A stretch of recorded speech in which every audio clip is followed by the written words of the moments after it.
প্ৰায় ৰেডি হৈ গৈছে কেমেৰাৰ ওচৰলৈ দেখাই দিয়া তেল ওলাইছে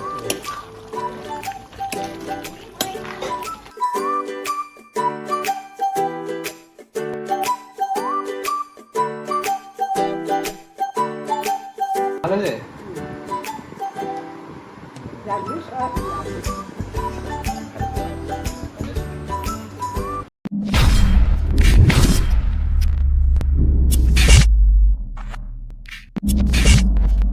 নমস্কাৰ সকলোকে স্বাগতম জনাইছো আমাৰ টেলিহাঁহৰ অন্য ভিডিঅ'লৈ আৰু প্ৰথম ভিডিঅ'টোৰে আপোনালোকে যি ধৰণে ইমান ধুনীয়া ৰেছপন্স এটা দিলে তাৰ কাৰণে অশেষ ধন্যবাদ আৰু বহুতে কমেণ্ট কৰে যে নতুন ভিডিঅ' কেতিয়া আহিব তো সেইকাৰণে আজি আমি আকৌ এটা ভিডিঅ' লৈ আপোনালোকৰ মাজলৈ আহি গ'লো তো এতিয়া যাওঁ বলক আজিনো কি বনিব তাকে চাওঁগৈ এয়া আমাৰ ৰান্ধনীয়ে পুৰা ধুনীয়াকৈ একদম পাচলি কাটি আছে সৰু আজি কি বনিব আৰু oh my god wow ৰেচিপিটোত থাকিব আজি কোমোৰা আলু বিলাহী পিঁয়াজ ৰচুন আদা জলকীয়া এইটো শাক কোমোৰা চাংৰাইজৰ মছলা এটা থাকিব আৰু ৰেড চিলি পাউডাৰ অলপ থাকিব আৰু বাকী মাংস বাহ বিলাহী কেজি কিমান চলি আছে এতিয়া আজি 140 বিলাহী বেপাৰীয়ে এতিয়া পুৰা দিন চলিছে আৰু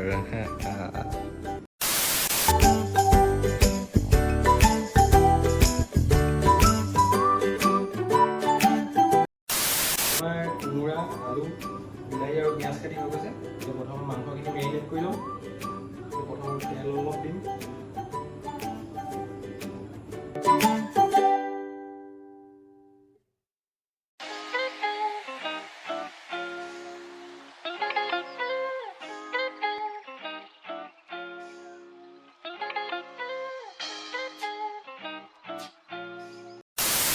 মাংসখিনি মেৰিনেট কৰা হৈ গ'ল এতিয়া অলপ দেৰি ফ্ৰিজত ভৰাই ল'ম 15 মিনিটমান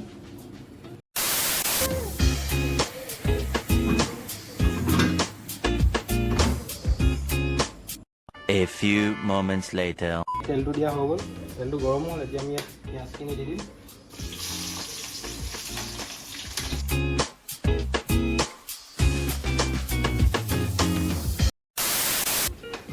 পিঁয়াজখিনি আধা সিজা হৈ গৈছে এতিয়া আমি নহৰু আৰু জলকীয়াটো দি দিম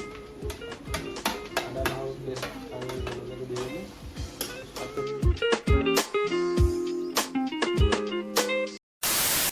পিঁয়াজটো অলপ সিজিলে এতিয়া আমি হালধি আৰু নিমখ অলপ দি দিম লগতে ৰেড চিলি পাউডাৰ অলপ হালধি নিমখ 2 চামুচ দি লৈছোঁ যিহেতু আগত মাংসত অলৰেডি সনা হৈ গ'ল নিমখটো ৰেড চিলি পাউডাৰ অলপ দি দিম মছলাটো অলপ কমকৈ ইউজ কৰা হ'ব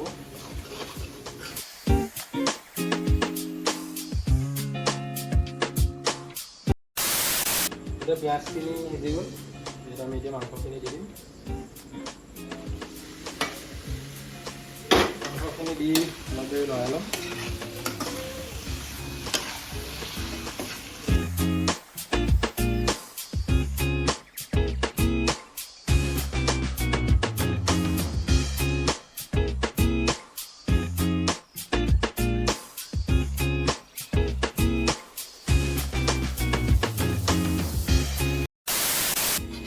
মাংসখিনি ঢকা 5 মিনিট হৈ গ'ল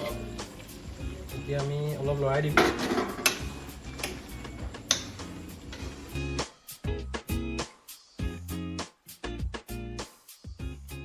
মাংসখিনি তেল এৰিছে লাহেকৈ আৰু অলপ দেৰি ঢকাৰ পিছত আলু আৰু কোমোৰাখিনি দি দিয়া হ'ব আৰু অলপ দেৰি কাৰণে ঢাকি দিছোঁ মাংসখিনি সম্পূৰ্ণ তেল এৰি দিছে এতিয়া আমি আলু আৰু কোমোৰা দি দিম ইয়াত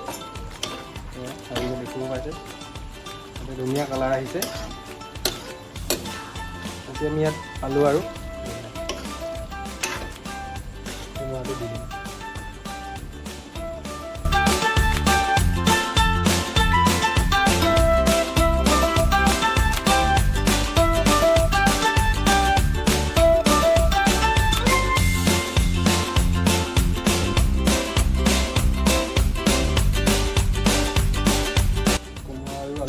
সিজালৈকে গেছটো ল' ফ্লেমত ৰাখি ঢাকি দিম।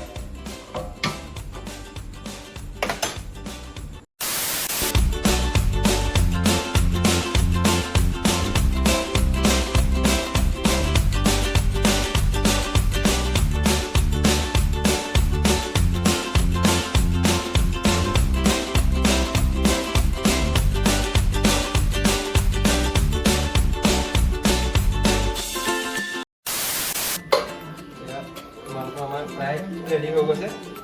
কেমেৰাটো ওচৰলৈ দেখাই দিয়া।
খাই কেনেকুৱা পালে?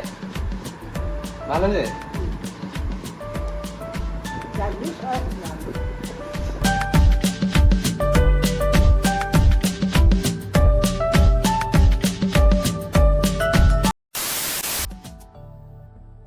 ৰিভিউটা দিয়া কেনেকুৱা?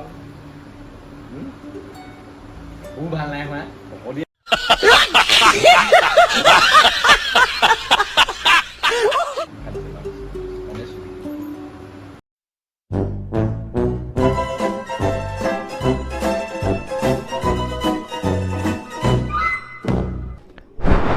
হেল্ল'